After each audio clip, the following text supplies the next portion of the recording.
Jadi saat ini nama Kawula Gusti itu berlaku, yakni selama saya mati. Jadi saat kita hidup di dunia ini masihlah kita boleh ngomong manunggal antara Kawula dan Gusti. Tapi nanti setelah mati tidak ada lagi dikotomi Kawula dan Gusti. Kita masih Kawula kan karena kita masih terjebak oleh tanah merah ini.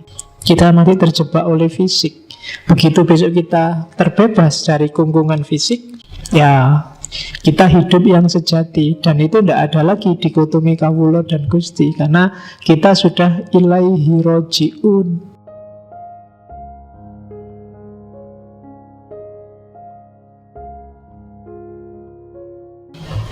Bismillah, kita lanjutkan ngaji filsafat kita malam hari ini di sesi para syahid, para martir. Minggu lalu kita ketemu Abu Mansur Al-Hallaj. Malam ini kita ketemu Syekh Siti Jenar, semacam penerusnya tapi secara tidak langsung. Jadi sebenarnya saya tidak tahu kalian sudah pernah baca-baca atau sudah pernah ketemu atau belum sama beliau ini. Karena di toko buku hari ini banyak sekali, di perpus juga mungkin banyak referensi-referensi, materi-materi tentang Syekh Siti Jenar. Diskusi-diskusi juga banyak. Malam ini kita nukil sedikit saja ajaran-ajarannya Syekh Siti Jenar dengan kapasitas kita yang juga sedikit. Jadi sak nyampe ya kan. Jadi Siti Jenar itu semacam sawah yang luas. Sayangnya kita tidak punya traktor, kita punyanya ya cangkul tapi kecil lagi. Jadi saintuke malam ini ya. Kalau mau tuntas pikirannya Siti Jenar juga agak berat. Di samping waktunya terbatas, yang ngaji dan di ngaji juga kapasitasnya terbatas. Oke, jadi harus itu. Terus Syekh Siti Jenar ini sangat terkenal memang karena kontroversinya dan juga gerakan sosial yang dia lakukan zaman itu. Saya menyebutnya gerakan sosial karena kalau dari aspek pemikiran, sebelum Syekh Siti Jenar banyak yang punya gagasan-gagasan mirip Syekh Siti Jenar. Bahkan beberapa wali songo, menurut catatan saya, Sunan Bonang, Sunan Giri, bahkan Sunan Kalijogo, itu ajaran-ajarannya juga mirip-mirip kalau ditelaah secara serius. Hanya saja mungkin ada beberapa yang kalau di buku-buku itu, di sidangnya para wali itu, kesalahannya Syekh Siti Jenar adalah sama kayak Al-Hallaj kemarin, bongkar rahasia yang harusnya untuk orang-orang khawas disampaikan begitu saja pada orang-orang awam. Nah, problemnya di situ. Makanya nanti kalau ada yang tanya, ngaji Syekh Siti Jenar kok cuma isinya itu Pak? Loh, audiennya belum nyampe, makomnya belum khawas. Daripada saya dituduh menyebarkan ajaran sesat kan ya, jadi kita main aman. Oke, catatan pertama itu Syekh Siti Jenar ini termasuk grupnya para penyebar Islam di Indonesia yang awalnya sumbernya dari Gujarat, India. Gujarat ini bau Islamnya agak cenderung Persian, agak cenderung Syiah. Jadi kalau dirunut dari sejarah, jadi ada seorang mursyid Thariqah di Gujarat, Tarekat Satariyah, namanya Syekh Abdullah Khanuddin. Ya, dari namanya Khan itu kan sudah ada bau India jelas. Kalian kan kenal Shahrukh Khan, Salman Khan, Amir Khan, itu kan baunya India jelas. Syekh Abdullah Khanuddin ini nanti punya anak dua, Syekh Ahmad Jalal Shah sama Syekh Abdul Qadir. Syekh Ahmad Jalal Shah ini nanti punya anak Syekh Jamaluddin Jalal Shah. Dan Syekh Jamaluddin ini nanti dai pengembara juga sampai ke Indonesia. Di Indonesia nanti dikenal dengan nama Syekh Jumadil Kubro.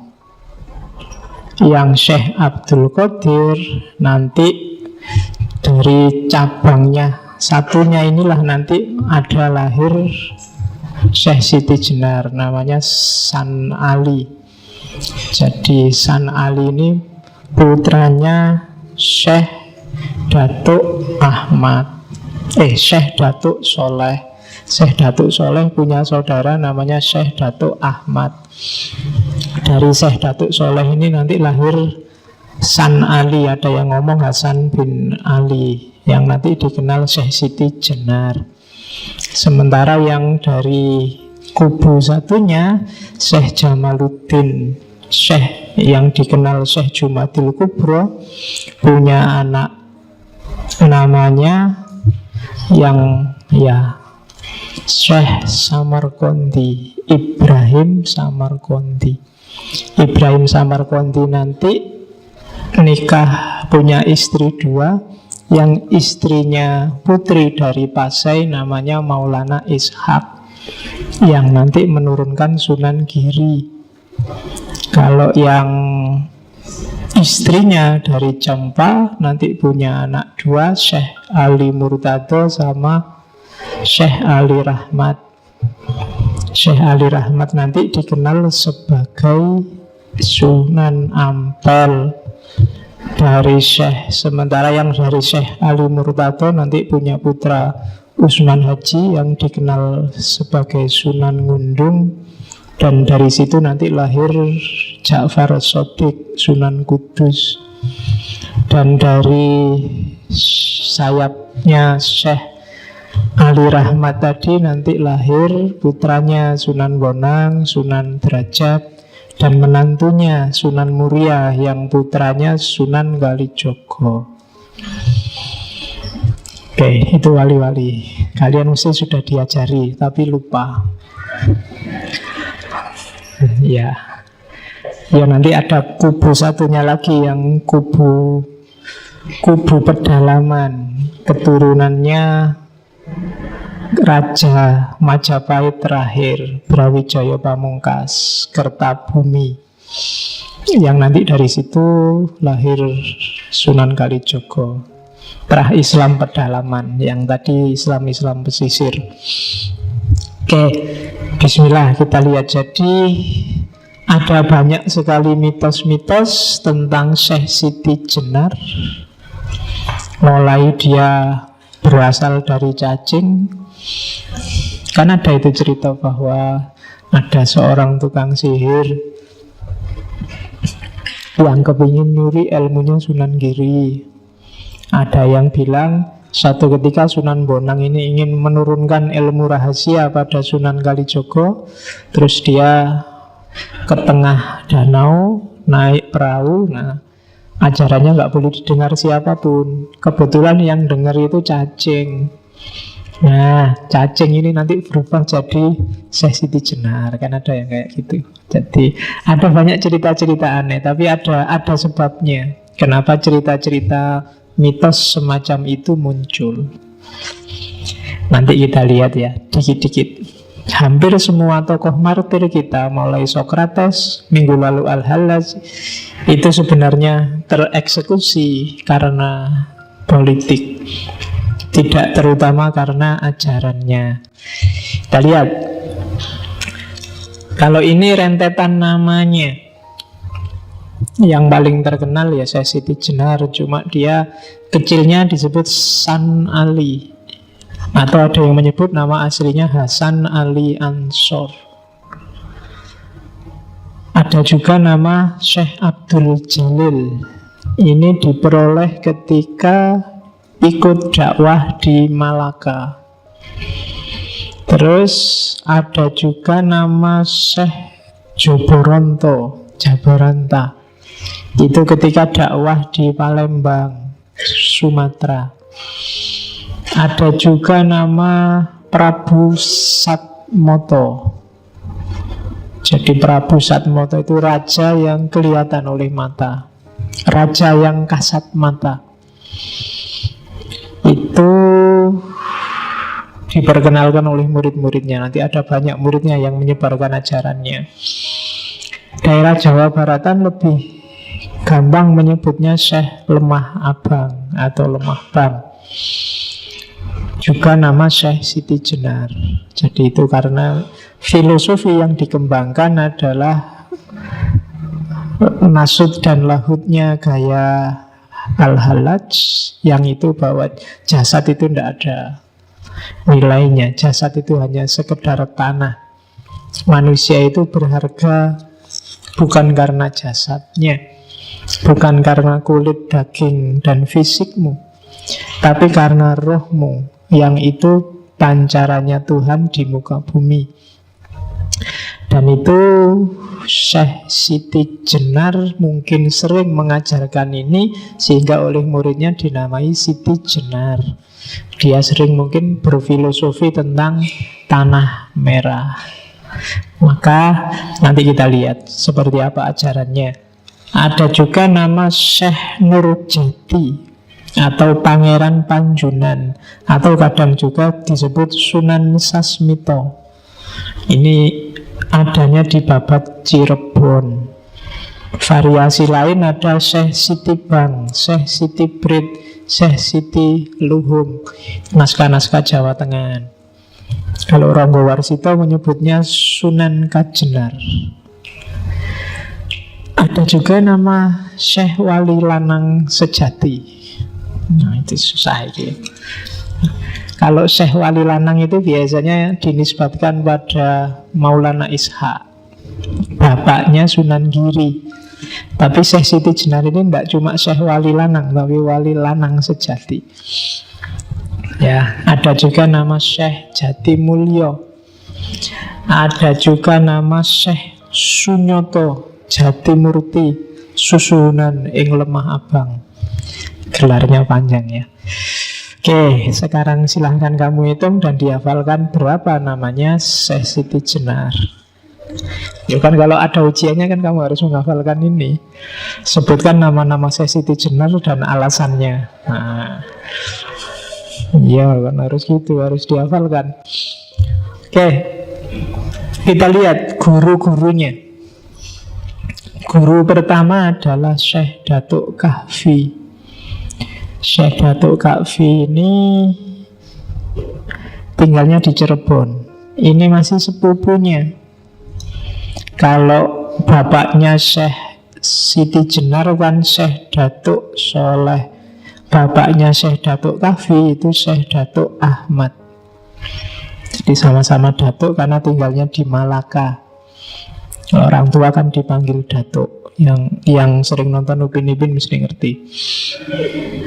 Jadi Syekh Datuk Kahfi ini mursyidnya Torekot Ahadiyah. Jadi nanti ada semacam bagi-bagi tugas. Kalau Syekh Datuk Kahfi itu Jawa Tengah ke barat sampai ke daerah-daerah Filipina, Malaysia, dan seterusnya.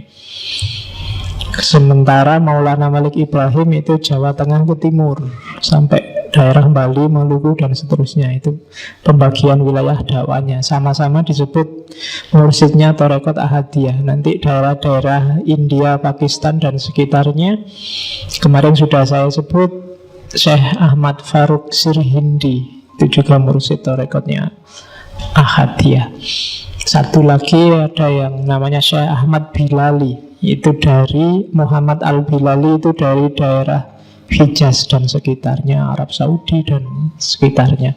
Itu bagi-bagi dakwahnya zaman itu.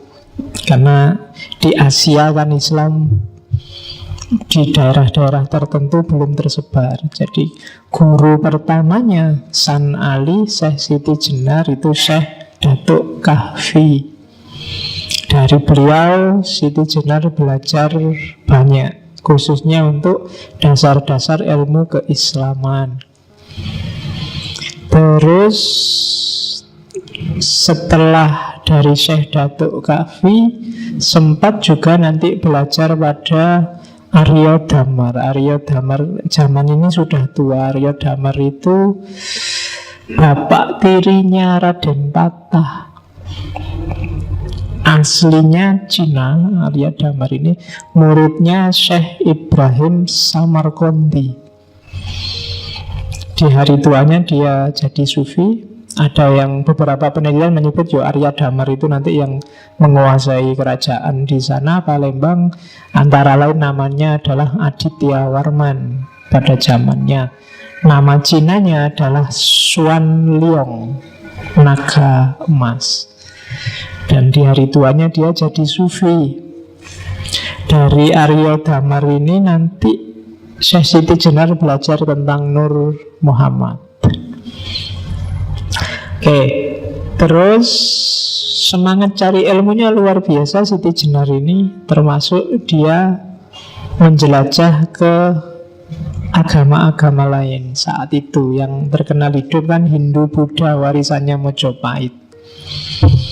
Dan ajaran-ajarannya nanti sedikit banyak ada pengaruh Hindu Buddhanya. Jadi yang paling terkenal kan Siti Jenar itu belajar kitab nama warisannya Prabu Kertawijaya, Caturvipala. Ini kitab Hindu Buddha. Jadi agama khasnya Mojopahit itu kan mix antara Hindu dan Buddha. Orang menyebutnya Siwa Buddha.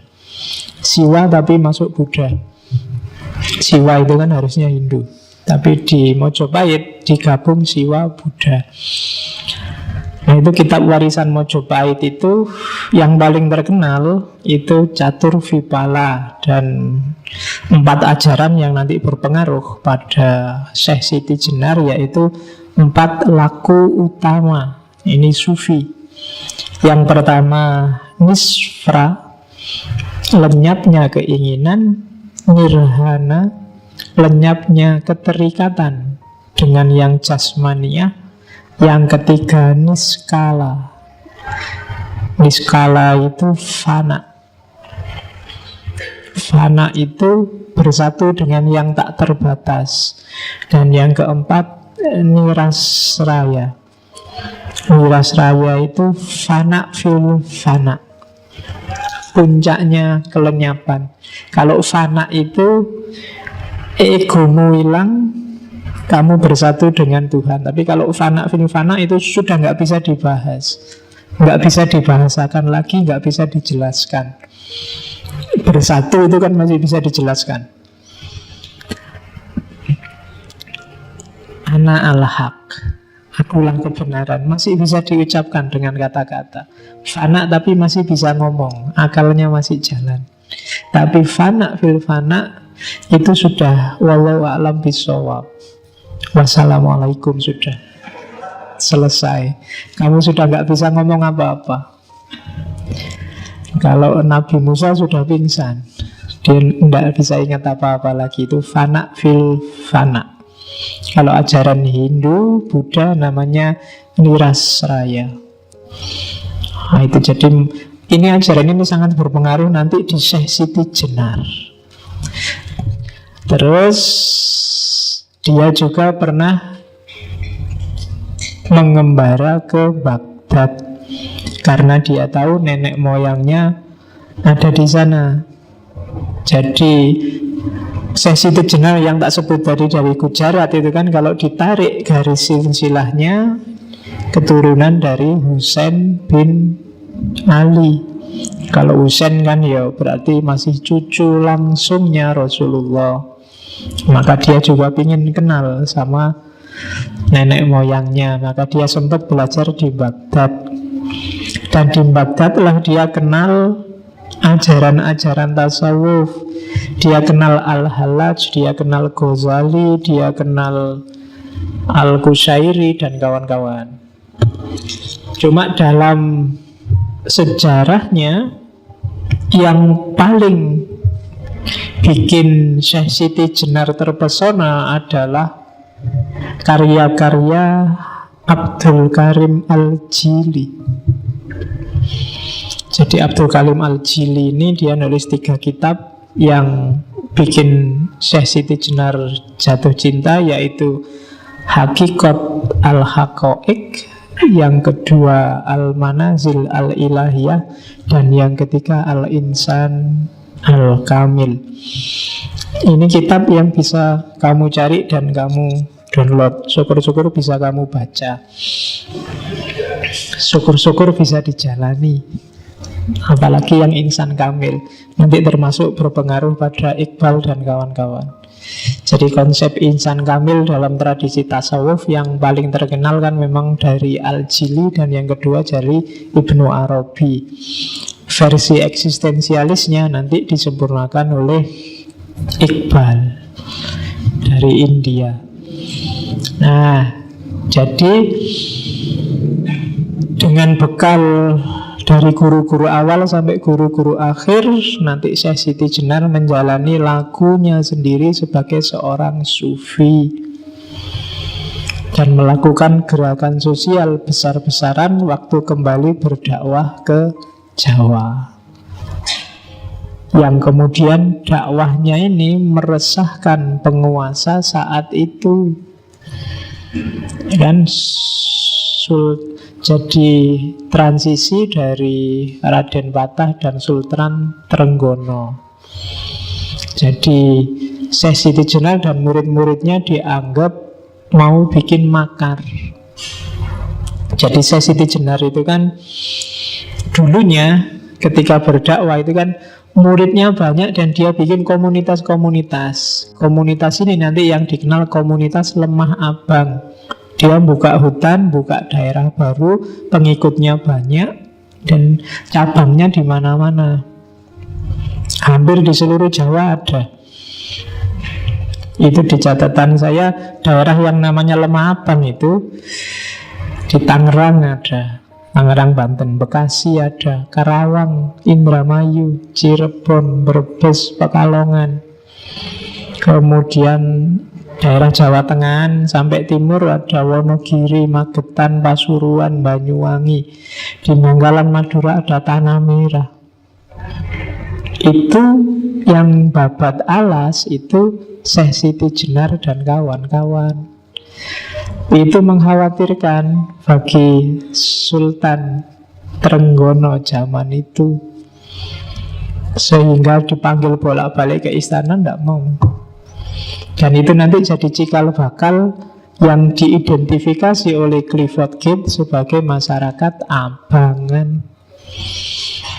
Jadi sumber lahirnya yang disebut Islam kejawen.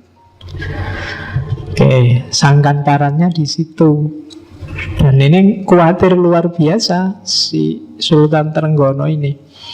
Apalagi ajarannya agak nekat, beda sama para wali yang santun, yang kayak kiai beneran zaman sekarang itu. Kalau Syekh Siti Jenar rada uraan gayanya.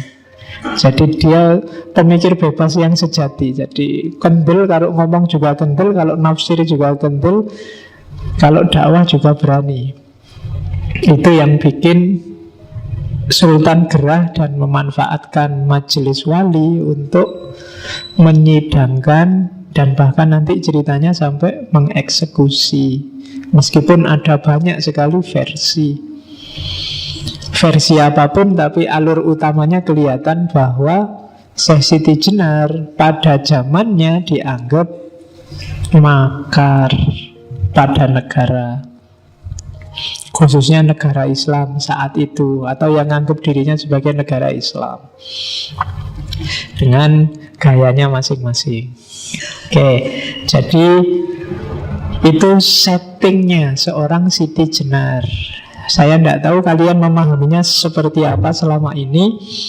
Biasanya yang tidak dalam membacanya, yes, intinya Siti Jenar itu Surodo pemberontak, ajarannya sesat, terus dieksekusi oleh para wali yang ajarannya lurus, kan itu. Atau paling tidak mungkin di pemahamanmu selama ini kita tidak nyampe Siti Jenar itu salah, wong ajarannya orang khusus kok diajarkan pada orang awam. Yo, walau alam bisawab, tapi alurnya sebenarnya sudah kelihatan. Ada politik yang bermain di situ, sama kayak kasusnya Al-Hallaj atau Sokrates 2 minggu kemarin, termasuk minggu depan. Minggu depan rencananya kita ngomong martir juga, cuma biar nggak Islam terus yang dieksekusi. Minggu depan kita cari martir dari agama lain. Kita ketemu martir yang perempuan. Selama ini kan laki-laki, ada loh martir perempuan. Bahkan eksekusinya jauh lebih tragis, karena dikeroyok orang sak kota.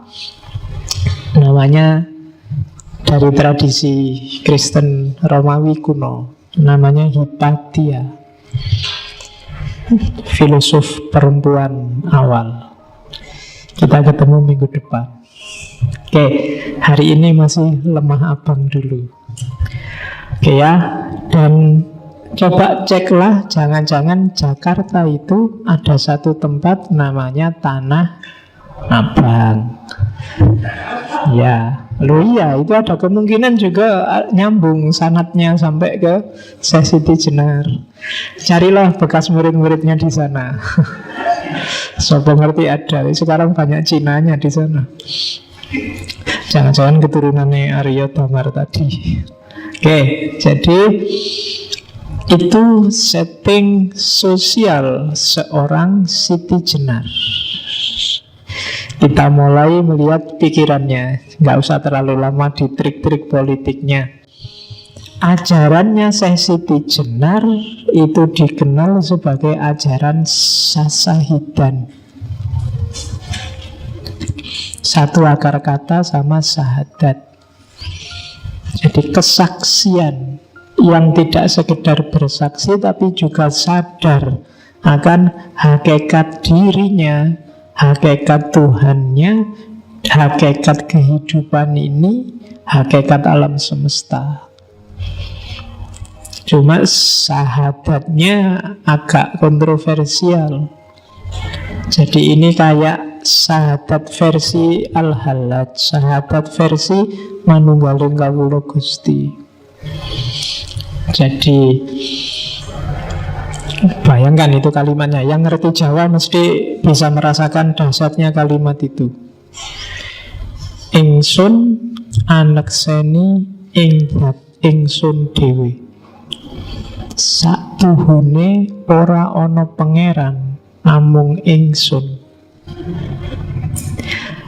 Lan nekseni ingsun setuhune Muhammad iku utusan ingsun.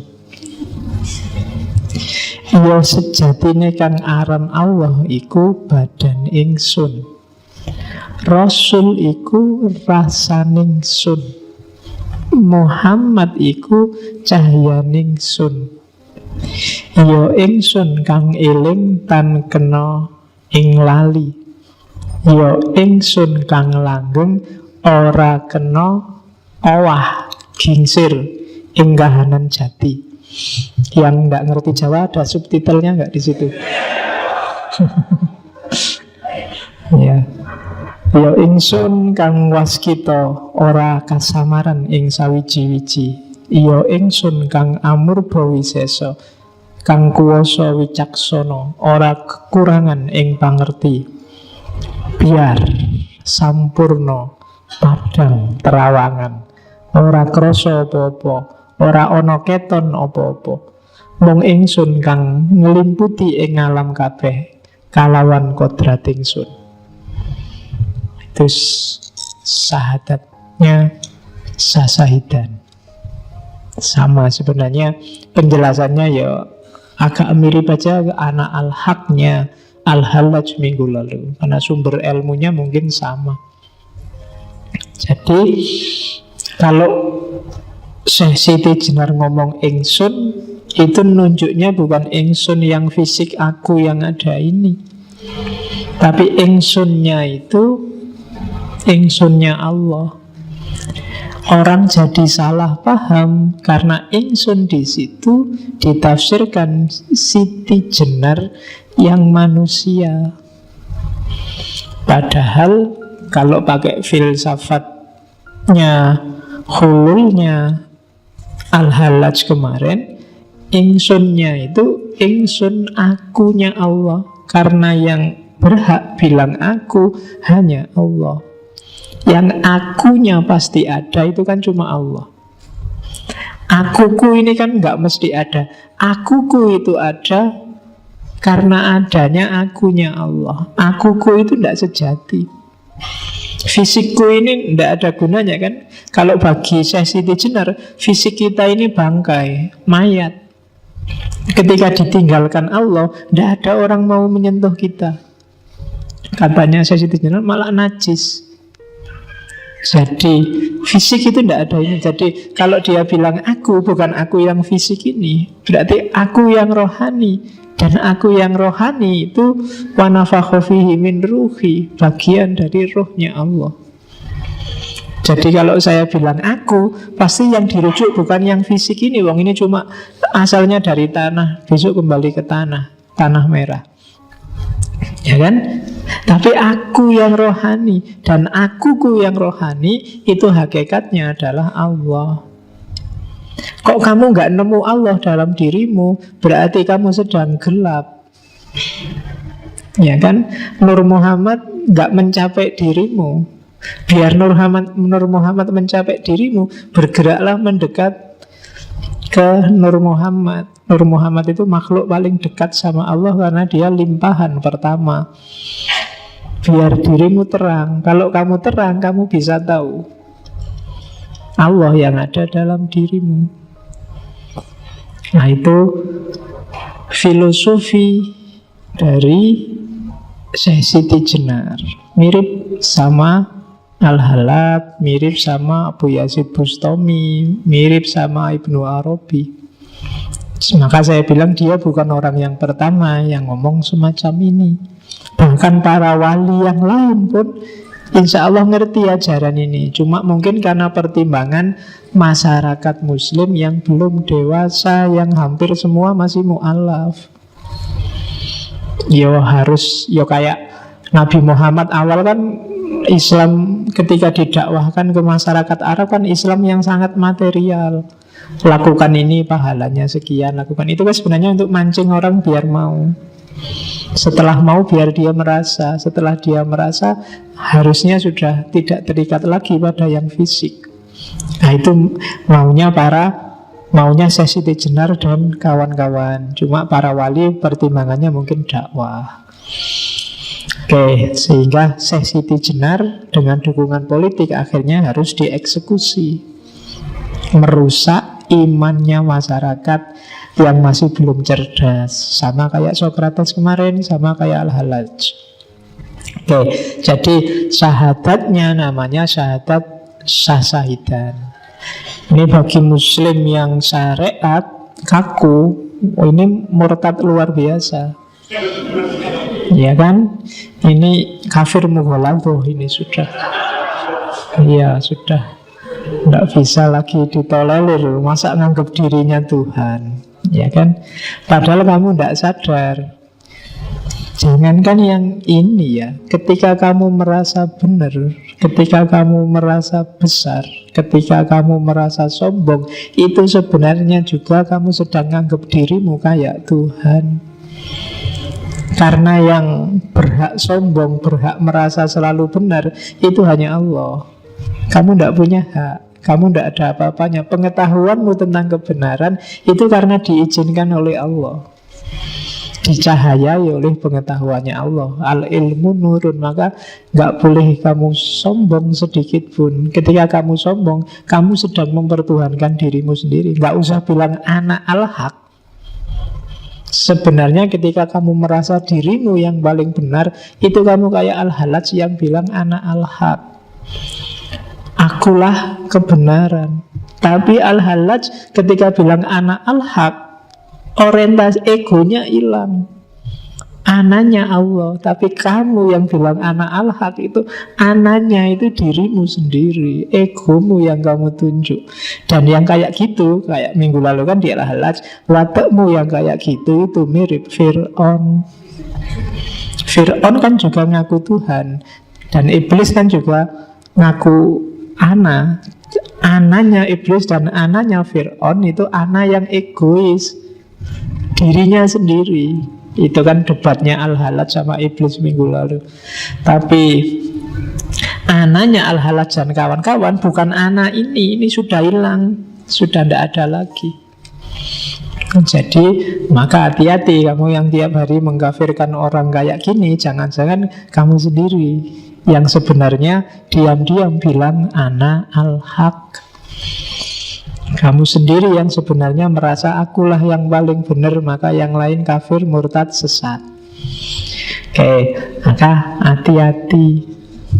Ya, jadi itu syahadat sasahidan.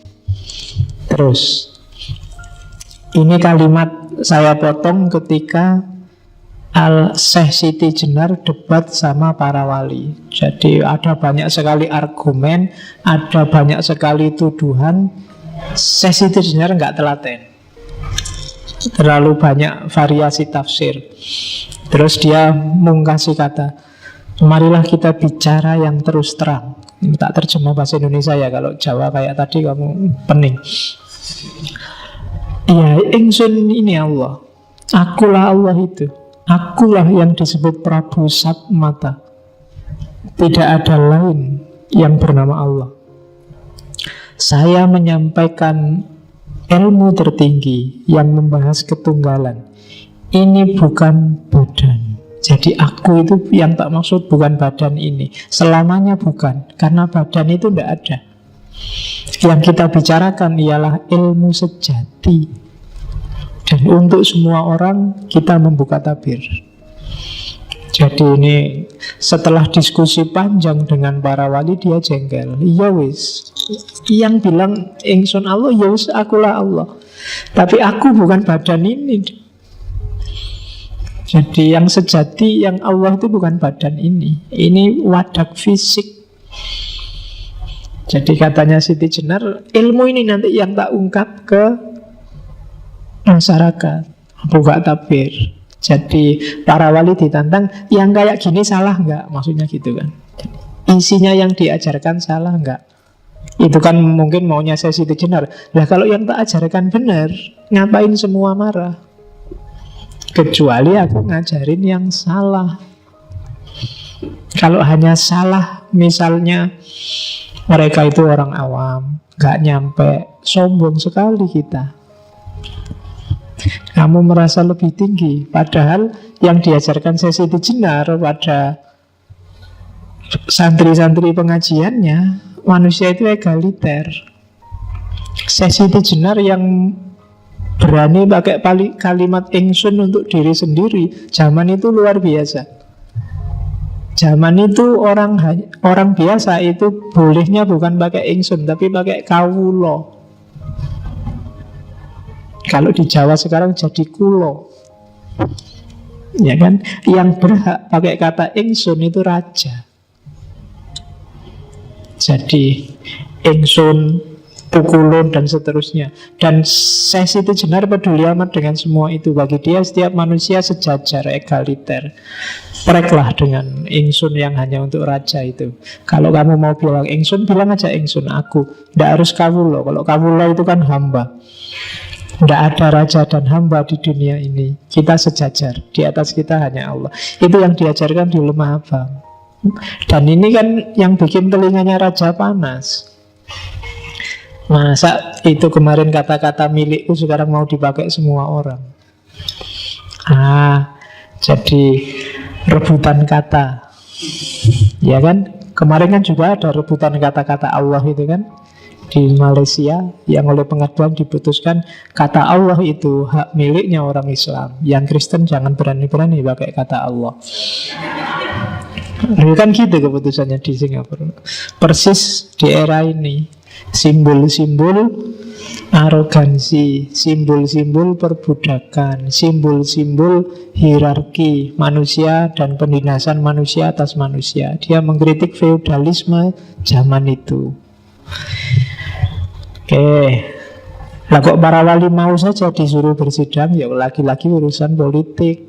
Wali juga punya, mereka juga punya strategi dakwahnya masing-masing. Nanti sesi jenah dianggap wah ini ngerusak proyek kita nih, kan gitu.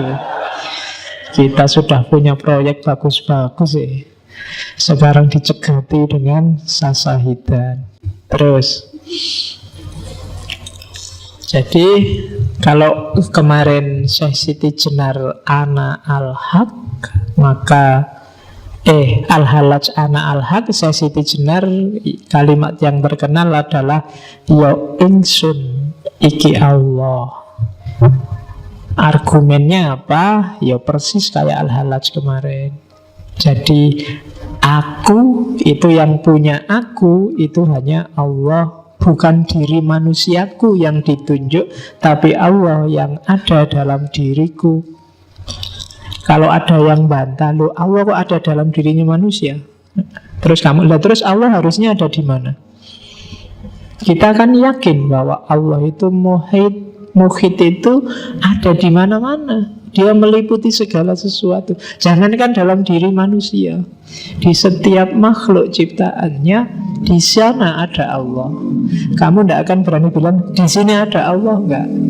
Kamu bilang tidak ada juga susah, bilang ada juga susah. Itu loh Allah, itu loh, lihatin. Nah, kamu kan nggak berani. Padahal kita punya pandangan bahwa innallaha bikulli syai'in muhit. Muhit itu meliputi segala sesuatu. Dunia ini ada di dalam Allah. Maka kalau orang bilang Allah dalam diriku, bukan sesuatu yang tidak masuk akal. Bahkan banyak sekali ayat yang mengisyaratkan ke sana. Ya termasuk tadi wa ana aqrabu ilaihi min hablil warid. Allah itu lebih dekat daripada urat nadi yang di leher ini. Berarti Allah lebih dekat padamu dibandingkan nyawamu sendiri. Sama nyawa kamu bisa putus, tapi sama Allah tidak bisa. Kan kalau ada orang mati, nyawanya putus sih. Kan ada yang gitu. Tapi sama Allah tidak bisa, karena Allah lebih dekat denganmu. Cuma kita nggak sadar. Kita itu merasa sosok pribadi yang mandiri, kita di sini dan Allah di sana. Kan kita mikirnya gitu. Makanya kalau berdoa terus kamu nggak luar biasa gini kan, sambil ya Allah minta ke atas. Ya enggak apa-apa sih, asal lebih khusyuk. Dibandingkan yang enggak konsentrasi, sambil doa enggak konsentrasi, kadang tangannya gini-gini, amin. Padahal doa itu minta ya, kamu minta tapi enggak serius gitu ya. Nanti jangan-jangan malaikatnya tersinggung. Minta apa tuh kamu itu? Minta kok sambil doanya hafalan lagi. Karena ada kamu tiap hari doamu kan hafalan. Jadi malaikat itu mesti ala wis tahu podo. Ya kan? Hafalan ora jelas. Enggak ada penghayatan. Iya. Oke, nanti diketawain itu sama Siti Jenar di belakang nanti ada. Jadi yo ingsun iki Allah. Dan memang kan ada hadits qudsi yang bilang di situ, ana kanzun mahfiyun fa uridu an u'rafa fa khalaqtul khalqa fabi arafuni. Jadi aku itu khazanah tersembunyi. Sebelum ada makhluk satupun, ya Allah nggak dikenal. Maka Allah sengaja melakukan sesuatu, menciptakan sesuatu biar dia dikenal. Jadi hakikatnya yang ada itu Allah. Cuma dia menciptakan semua makhluk termasuk manusia biar dia dikenal. dan dikasih bekal. Jadi penciptaannya tidak kok kayak sulap ting gitu, tapi pelimpahan dari dirinya Allah. Jadi ana kansun makhfiyun, kayak kamu bercermin. Kalau kamu ingin ngerti wajahmu kayak apa kan, bercermin lah. Dari cermin itu kamu ngerti dirimu. Nah, kayak tak bilang kemarin, wahdatul wujud itu bukan kok ada wujud sama wujud terus bersatu, enggak. Ada wujud yang sejati, yang lain itu hanya cerminan dari wujud yang sejati itu. Kalau semua ruangan di masjid ini dari kaca, kamu ada di tengah-tengah, wujud yang sejati kan kamu yang ada di tengah-tengah masjid itu. Gambar yang mantul di semua kaca, itulah makhluk. Semuanya representasi Allah, semuanya perwujudan dari Allah, meskipun mungkin tidak lengkap. Yang sebelah sana gambar punggungnya, sebelah sana gambar wajahnya, sebelah kiri gambar pundaknya, sebelah kanan juga gambar pundaknya. Dan yang gambarnya agak sempurna, mirip sekali sama Allah, itu manusia.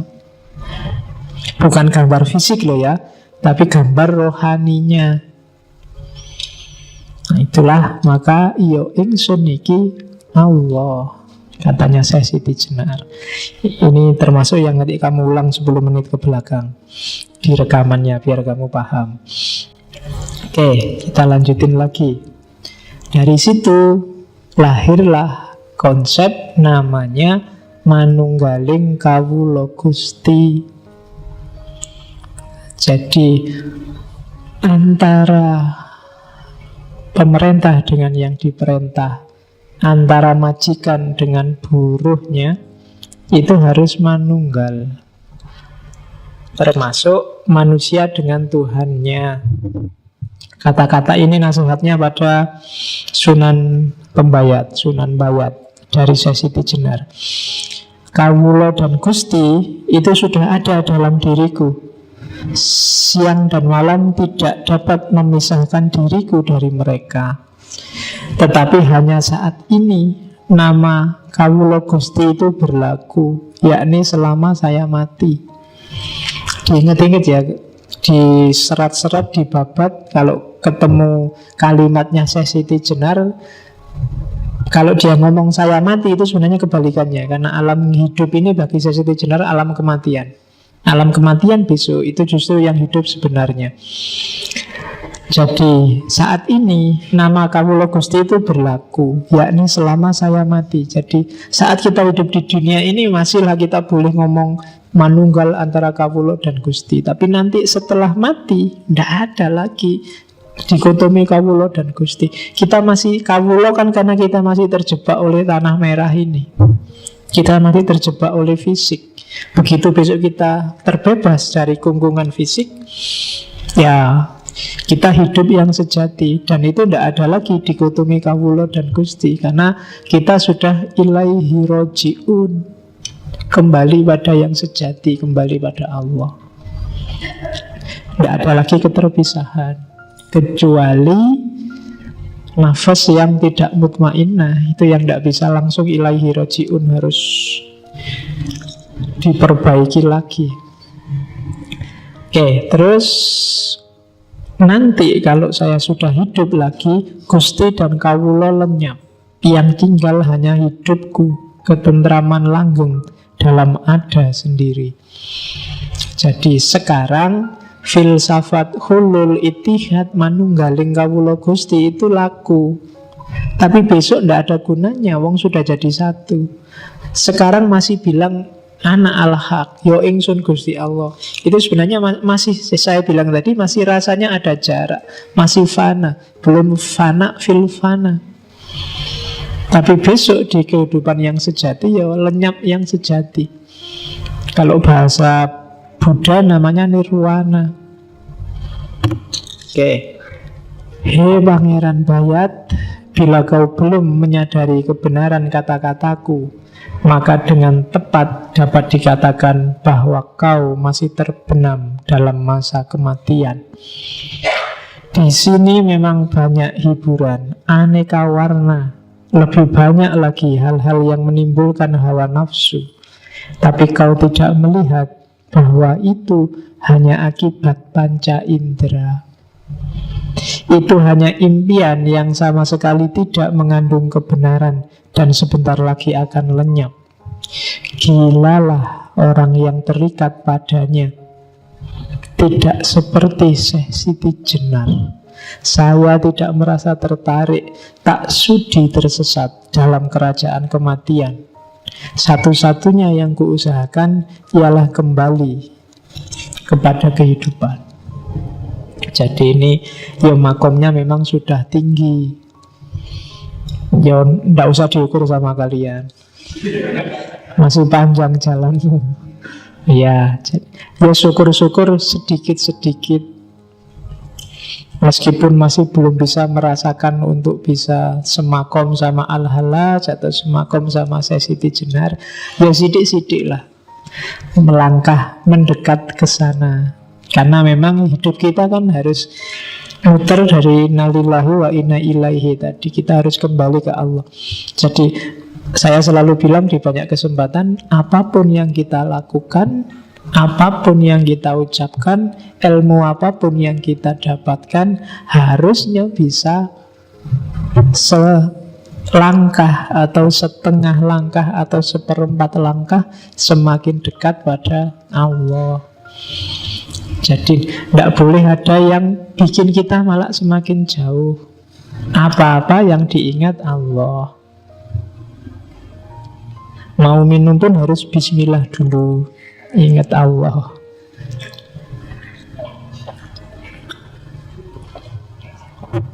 Jadi biarkan teh ini membawa kita sedikit lebih dekat pada Allah. Dulu kan harus gitu, apapun harus begitu.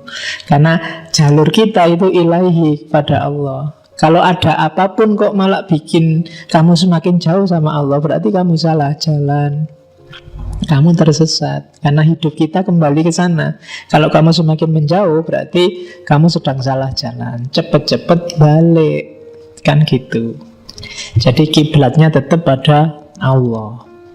Sampai akhirnya syukur-syukur kamu bisa lari cepat kayak para wali, dan sebelum kamu meninggalkan dunia ini bisa bersatu, bisa akrab.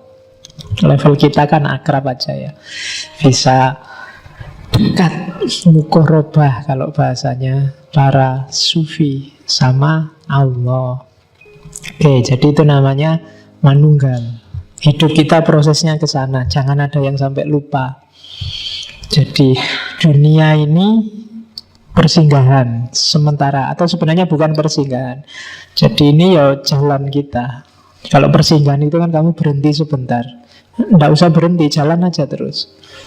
Kalau butuh makan ya beli di perjalanan, kalau butuh minum beli di perjalanan. Nggak usah mampir lagi, umur kita nggak panjang. Kan kalau orang Jawa urip itu mampir ngombe. Sudahlah, nggak usah pakai mampir. Sekarang di kereta juga bisa beli minuman, di pesawat juga beli minuman. Nggak pakai mampir untuk ngombe. Jadi sambil jalan. Bahkan minum itu juga rangkaian perjalanan kita. Oke, itu ajarannya para sufi.